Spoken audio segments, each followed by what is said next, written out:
There's a lot of noise right now around AI and making money online. Everyone's got a system, a course, a shortcut, and most of it skips the actual how. My name is Alon, and I've been in this space since before most people knew what affiliate marketing was. We're talking early 2000s, when the whole model was being invented in real time. So what I want to do here is cut through the noise and give you a grounded starting point.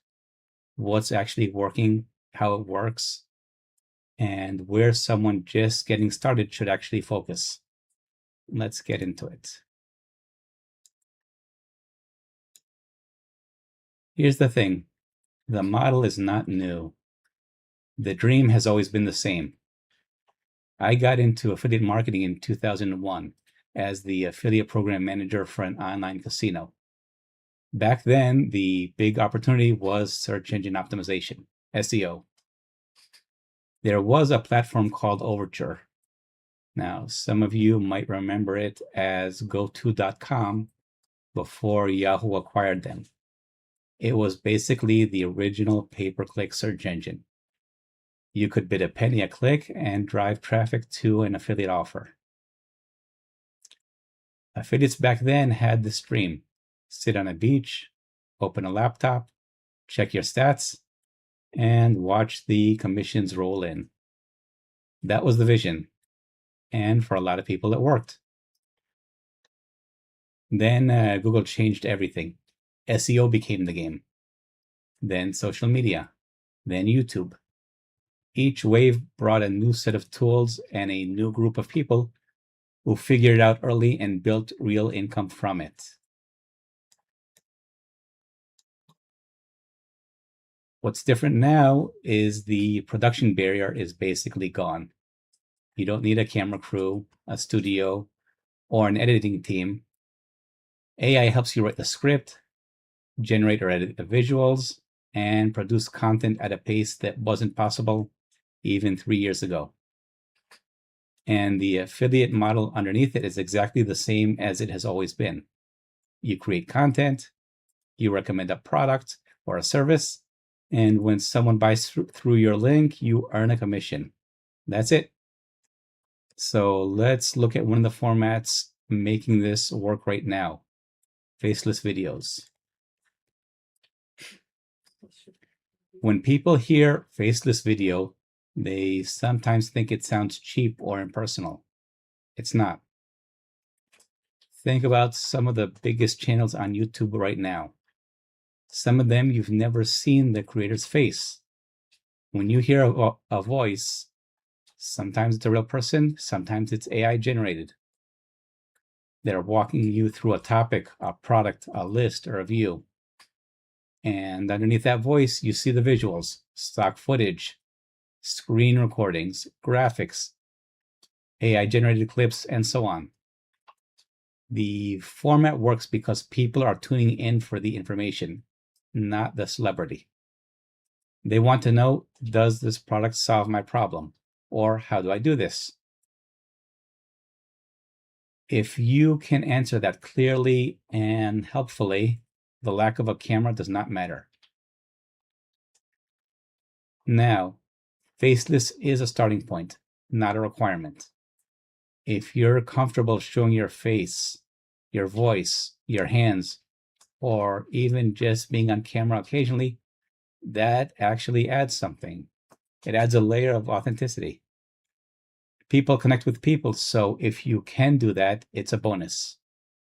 But if the idea of being on camera is what's stopping you from starting, faceless removes that barrier entirely, and that matters. Let me show you what this actually looks like in practice. So here are a couple of examples. One of them is for the backyard DIY ideas. The other one are skirts for women. I'll play the first few seconds of this one here.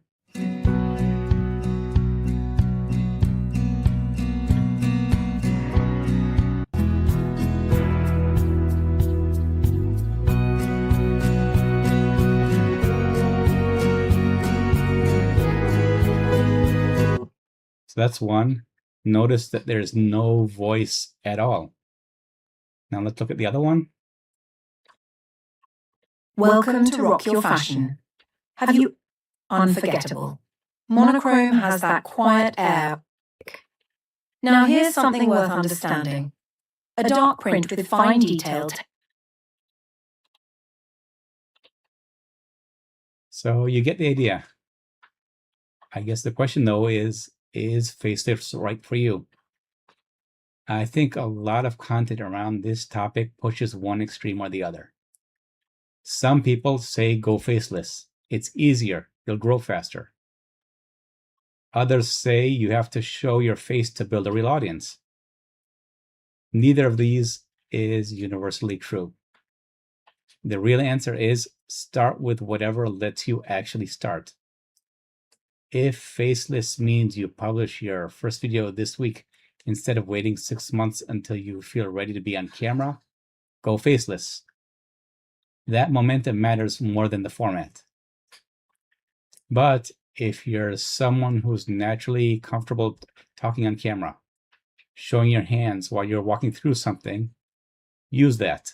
That authenticity is real and it does connect with people. And honestly, a lot of creators eventually do both. They start faceless, build a library of content, get comfortable with the process, and then start adding their face or voice in naturally over time. The format is flexible. What matters is that you start and stay consistent. Speaking of staying consistent, let's talk about how income actually works in this model, because that's what makes the consistency worth it. Back in the Overture days, traffic was simple. You bought clicks, a penny a click. You drove people to an offer. You made money on the spread. It was almost mathematical. Organic traffic through content is a slower build, but it's also free and it compounds over time. A video you publish today can still be driving views and commissions 2 years from now. You can't say that about a paid ad you stopped running. Traffic for us means finding your videos. That happens 2 ways. One is in search. Someone types best blender under $100 into YouTube and your video comes up. The other is the algorithm serving your video to people who have watched similar content. Both of those come down to the same thing: publishing consistently and choosing topics that people are actually looking for. We'll get into the specifics of how to do that, keyword research, title structure, and more in later videos. For now, just understand that traffic is the starting point. But traffic alone doesn't pay the bills. That's where the second lever comes in. This is the one that most people underestimate, especially when they're starting out. They think of affiliate marketing as just about traffic and links. But the real variable, the one that determines whether someone clicks on your link or ignores it, is trust. Think about it from your own experience. When you're watching a video and someone recommends a product, what makes you actually consider buying it? It's not the affiliate link. It's whether you trust the person recommending it, whether they seem like they actually know what they're talking about, whether they've been straightforward with you in the previous videos. That's why the approach I use is value first. Give people genuinely useful information. Don't make every video about a sales pitch. If you help someone solve a problem and they find that helpful, they'll come back. And when you eventually say, hey, I use this product and it's worth it, they will listen. This also takes time to build. You don't earn trust in one video. You earn it over a library of content where you consistently show up and deliver. But once you have it, it's incredibly durable.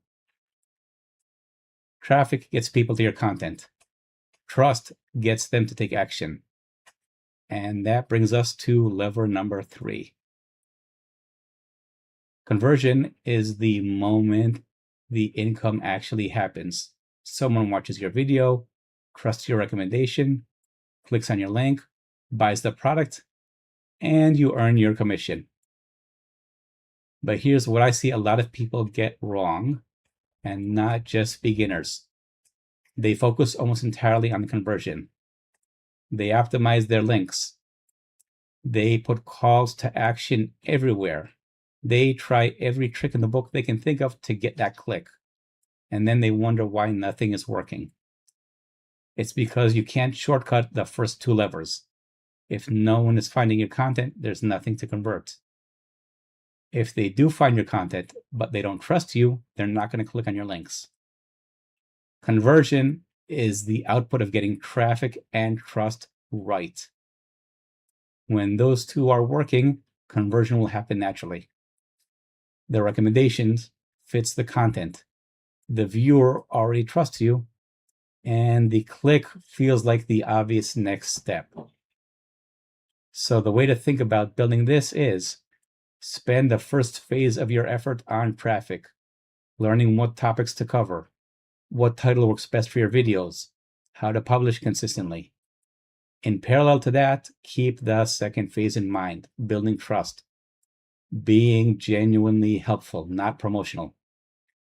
And conversions will follow from that foundation. All three levers connect, and they all connect to one thing: the mindset behind how you approach this.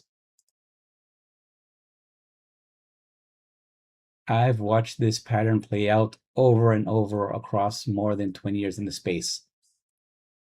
Someone discovers affiliate marketing or content creation. They get excited. They pick a niche, start a channel, publish a few videos. 2 months in, they've gotten 47 subscribers, a couple of hundred views, but the algorithm has not blessed them yet. So they pivot, new niche, new channel, new strategy that they read about in a forum. And then the cycle repeats. They never build long enough in one direction to actually develop the skill, the library, the trust, the traffic. They're always starting over. The people who actually make this work are almost never the ones who found some secret tactic or hack. They are the ones who picked something and kept going. They published consistently. They learned from what didn't work. They refined over time. They fixed their mistakes. Back in the early 2000s, the affiliates who made serious money were not the ones jumping between casinos, dating offers, and other niches every single month. They were the ones who went deep into one vertical, understood the traffic, understood the customer, and kept on optimizing for it. The same applies now. Pick a direction, build consistently, learn from the data. Adjust, but do not abandon. That's the mindset that makes everything else in this system actually work. So that's the foundation, the model, the format options, the three levers that drive income, and the mindset that makes it sustainable. In the next videos, we're going to get into specifics, which tools to use based on where you're starting from, how to pick the best niche for you that actually has income potential, how to use AI to create content without it sounding like a robot wrote it. I hope this video gave you a clear picture on how this actually works, but do follow my channel for more. I'll break these pieces down one at a time into small bite-sized chunks in the same straightforward way. Now, that's my take on this, but I am curious, where are you starting from? Are you completely new to this, or have you tried something before and maybe it didn't quite click? Drop it in the comments. I read them and it actually helps me figure out what to cover in the following videos for you. If you did find this useful, don't forget to hit the like button. More breakdowns like this are coming, and I'll keep them grounded and practical, same as this one. Thanks for watching.